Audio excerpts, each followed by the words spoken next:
62 years since the armed forces of Nigeria have marched under the green-white-green colors, it is still waxing stronger.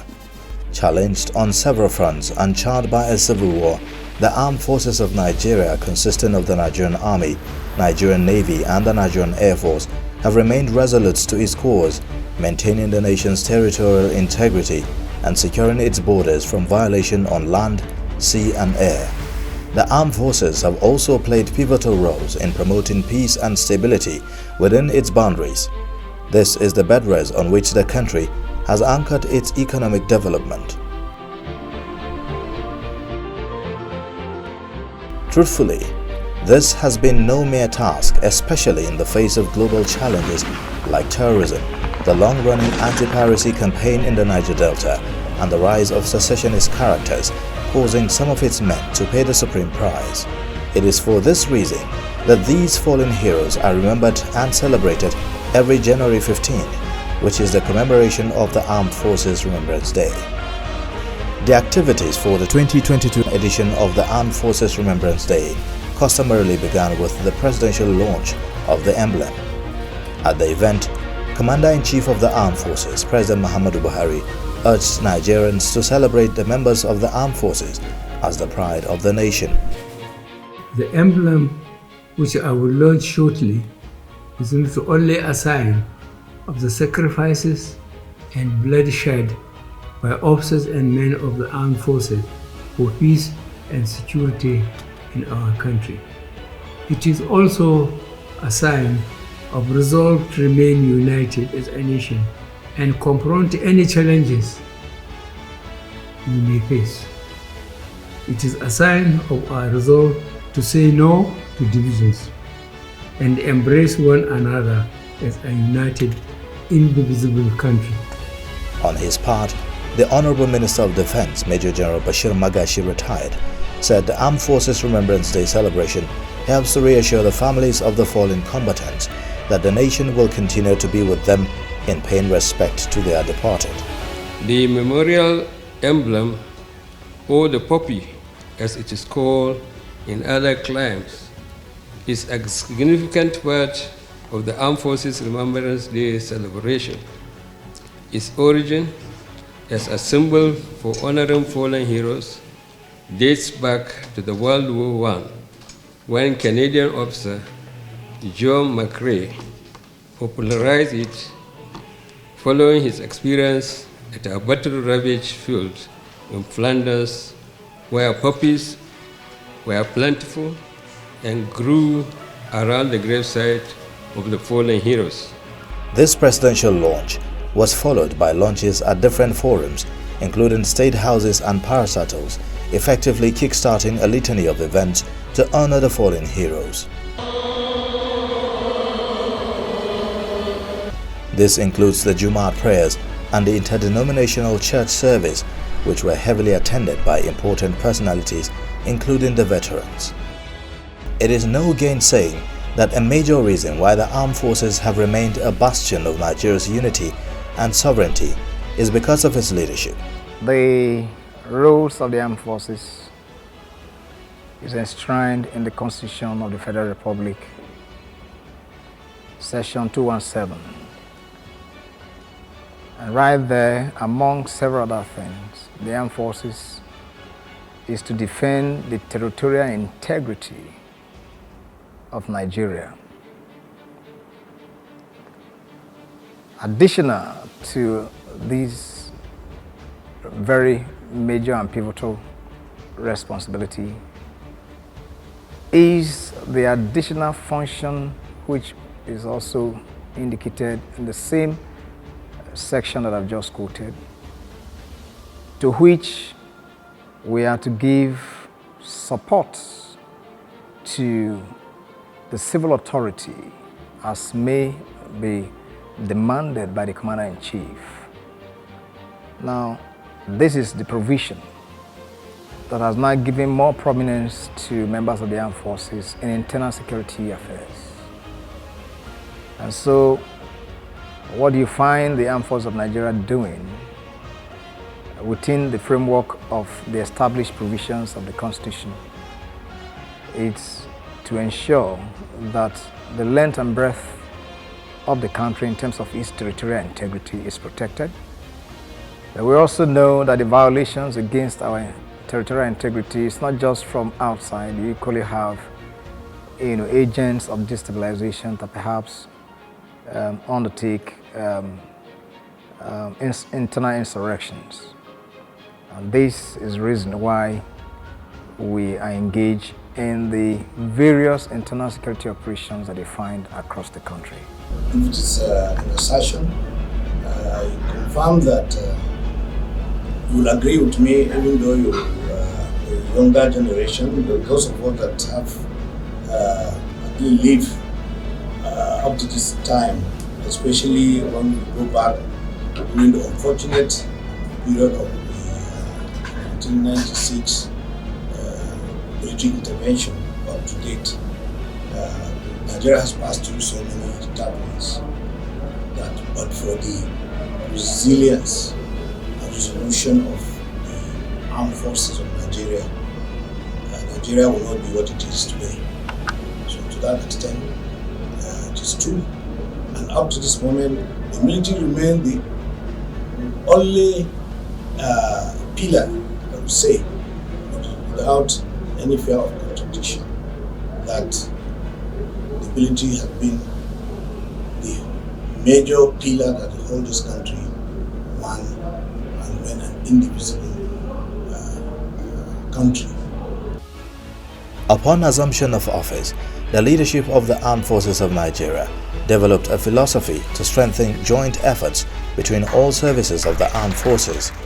This is geared at encouraging synergy and mission combat as essential elements for operational planning and execution for all security challenges requiring military intervention across Nigeria. I'm sure for keen observers like you and many others, I realize that the armed forces remain a family.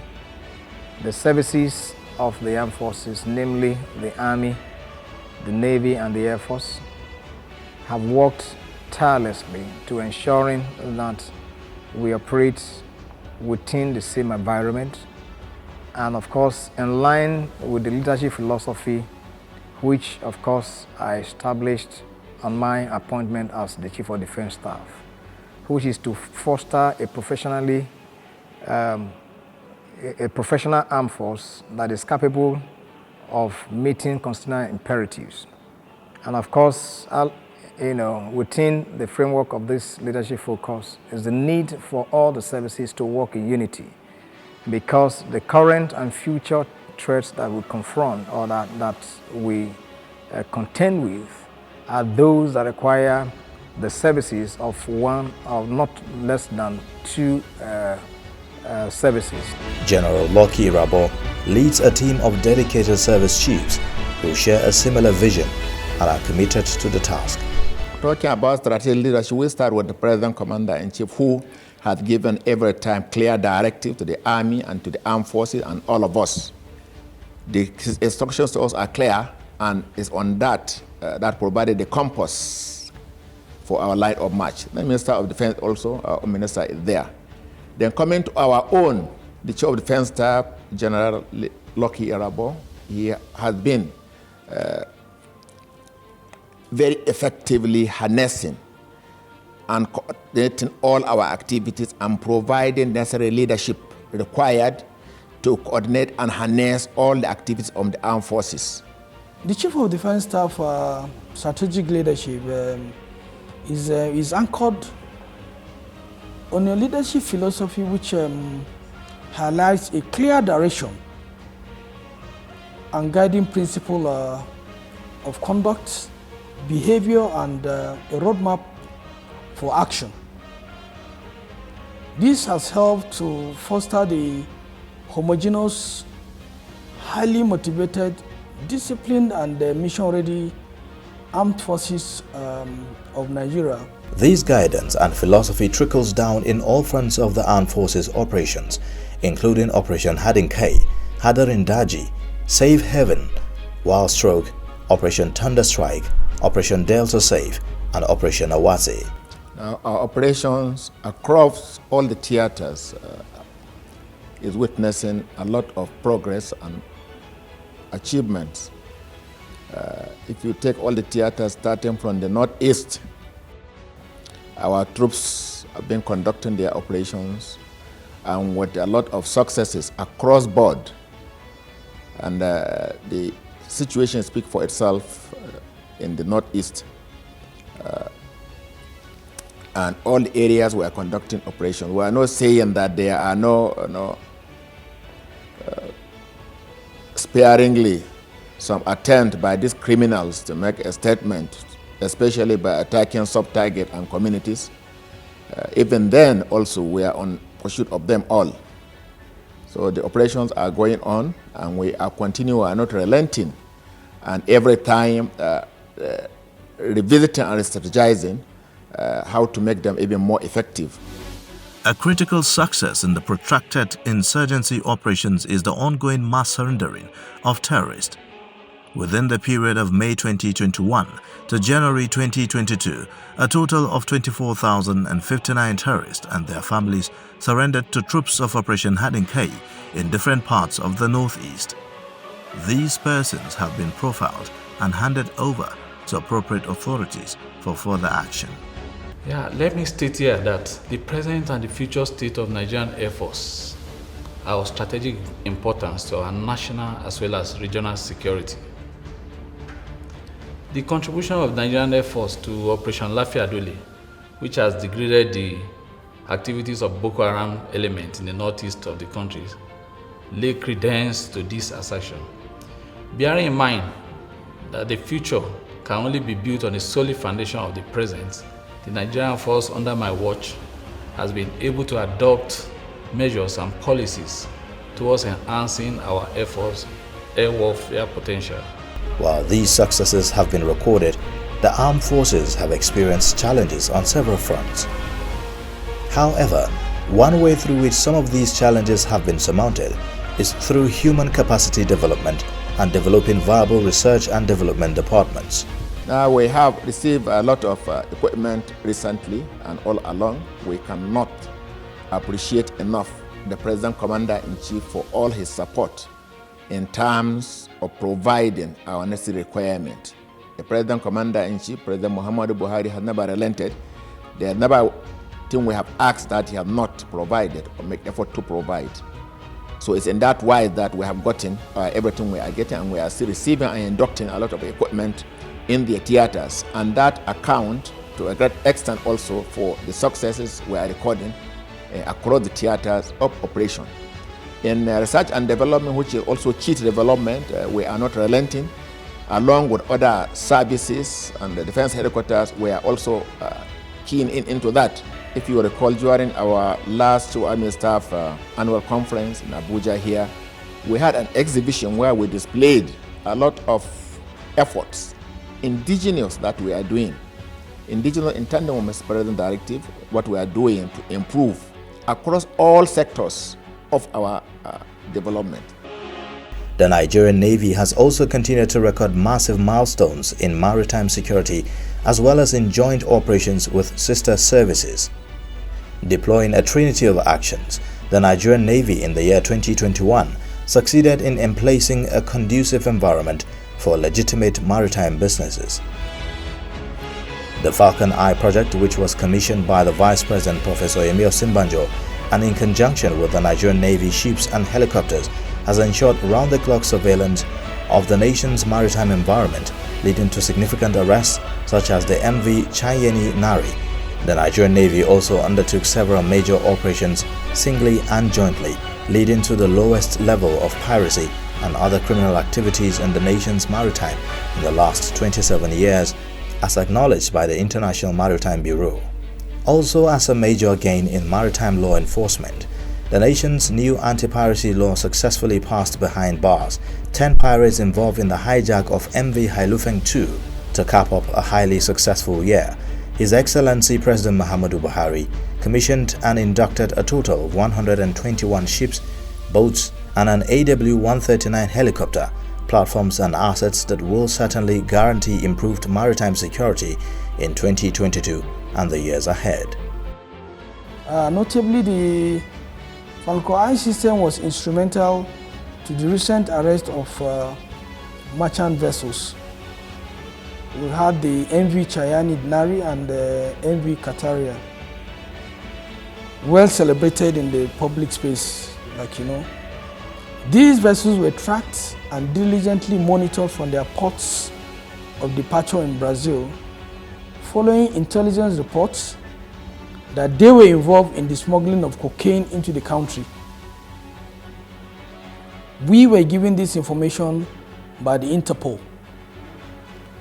The Falcon Eye asset provides an enabling environment for maritime trade and, of course, for commerce to thrive. Evidently, the Falcon Eye system constitutes a potential prospect for operationalizing the African Continental Free Trade Agreement. In terms of manpower development, whatever we do in terms of inducting new systems and platforms, not much will be achieved if we neglect the men and women who operate them. There is therefore the need for us to embark on massive manpower development program for all specialists of the service locally and abroad. This is coupled with the need to increase the manpower holding to enable the service better fulfill its responsibility in line with emerging national security challenges. In the area of technological development, the Nigerian Air Force will aim to improve the underlying technologies to meet both defense and commercial needs in order to have less problem convincing governments to commit more resources for development of air power. Nigeria's armed forces are a pivotal element of the nation's foreign policy and so maintains a very healthy relationship with the international community. It explores these relationships in areas like international collaborations and joint task forces. This has helped the country tackle some of its challenges, which have international dimensions like terrorism and piracy. The Nigerian Navy recognizes the importance of collaboration with other navies in the sub-region, as well as other law enforcement agencies, to effectively combat piracy and other threats in the sub-region's maritime environment.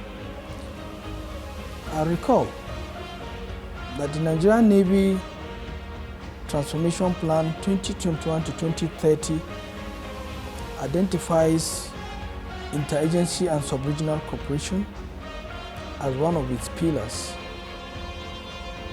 Notably among those thematic areas, the Nigerian Navy is actively involved in regional maritime security collaborative engagements under the auspices of the 2013 Yaoundé Code of Conduct, which prioritizes cooperation and information sharing between the navies of ECOWAS and ECA states. Of course, to this end, the navies of ECOWAS Zone E, comprising Benin Republic, Nigeria, Togo, and the Gendarmerie of Niger Republic, have endorsed an MOU for combined patrol of their common maritime domain. One area where Nigeria's armed forces have seen a rapid transformation is in the investments in the modernization in terms of military platforms and equipment. Financial support by the President Muhammadu Buhari-led administration have led to the acquisition of very sophisticated military hardware. It cannot be discounted that what we now have has never been like this before. There is incremental support, of course, within the matrix of the resources available to government. And that's why, for a keen observer, we have noticed that there is an incremental provisioning for the members of the armed forces, for them to undertake their tasks in such a manner that will ensure effectiveness and efficiency. And so the level of training or reprofessionalization, as it were, which of course involves training, equipment, of course, welfare and other enablers have been, thanks to the very committed effort of the federal government led by His Excellency Mr. President, Commander-in-Chief. The Nigerian Air Force has contributed significantly to the successes recorded in the fight against insurgency, terrorism, armed banditry, and other forms of criminality in the country. These have been largely due to the unprecedented support by President Muhammadu Buhari in the acquisition of new platforms, reactivation of existing ones, as well as effective collaboration with sister security agencies. In the last 1 year, the Nigerian Air Force has taken delivery and inducted its order of Battle 15 brand new aircraft and unmanned combat aerial vehicles, including 3 JF-17 Thunder multi-role fighter aircraft, 12 A-29 Super Tucano aircraft, and unmanned combat aerial vehicles to increase its operational capabilities. Its involvement in both joint and independent operations to project air power in support of Operations Hardin Kai, Hadarin Daji, Thunderstrike, Safe Haven, Awate, and Delta Safe has also seen Nigerian Air Force Special Forces elements fighting side by side with other services and security agencies in the various theaters of operations. It is gratifying to note that the current administration of the President Muhammadu Buhari has acquired new and modern platforms such as the Super Michal trainer aircraft, the Mi-35M, and the Agusta 109 helicopter, as well as the Mi-171E, in order to effectively and efficiently orchestrate current and future air operations of the Air Force. Residents speak on the activities of the armed forces in areas where operations are presently being conducted. The situation has really improved over the last 5 years, and I can really say that now about 80% we are happy with the security situation in this one. Maybe there is only once in a while that we had bomb blast or attack that we used to normally have in areas of. But now that inside the town, we go to market, we go to our working places each and every day. We don't have any fear of everyone. We go to the mosques, we pray, we go to the market without even fearing that someone else is carrying bomb in his body. If you consider the closure of the IDPs are returning them back to their places. It's one of the great achievements considering the previous years. We appreciate their efforts. We will say a very big thank you to the Nigerian Army. They have tried hard, and we are urging them and encouraging them to keep more efforts for lasting peace and making the previous glory of Borno State to become its normal, non-usual home of peace. While the armed forces have remained active and resolute on the front lines, there have been numerous programs inspired by its leadership to improve capacity and boost operational efficiency on all fronts. In the regional front, the Armed Forces of Nigeria continues to maintain its leading role at the Multinational Joint Task Force.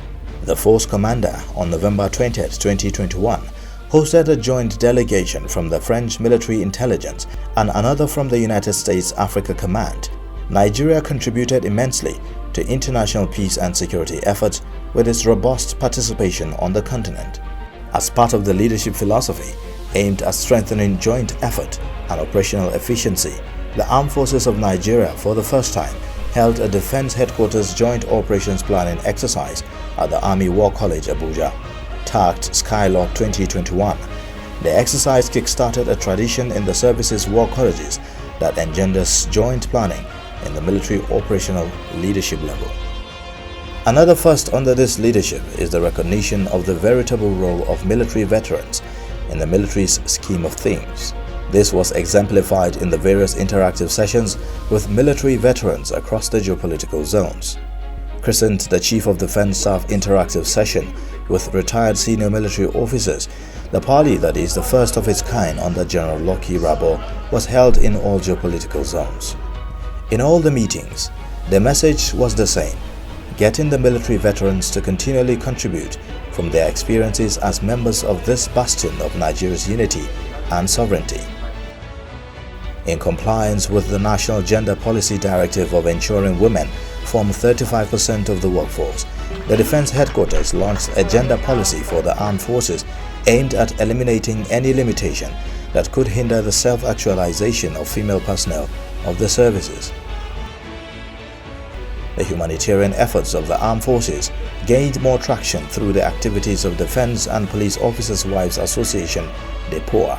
In September 2021, DEPOA, in collaboration with the National Commission for Refugees, Migrants and Internally Displaced Persons, flagged off Project Zero Hunger with the distribution of food and non-food items to vulnerable persons of concern. The items were handed out to the recipients, including widows of fallen service personnel in Abuja and Nasarawa State. Also during the year, the association distributed wheelchairs and equipment like defibrillator to the wounded at the Nigerian Army Reference Hospital in Kaduna. The Armed Forces of Nigeria continues to play leading roles in unifying the country and upholding its sovereignty. This is exemplified in the sacrifices of serving personnel and their retired colleagues. A number of military personnel have paid the supreme price across the various theaters of operations so that the country can remain one indivisible entity. For these officers and men who have made these invaluable contributions to this bastion of Nigeria's unity and sovereignty, the nation remains indebted.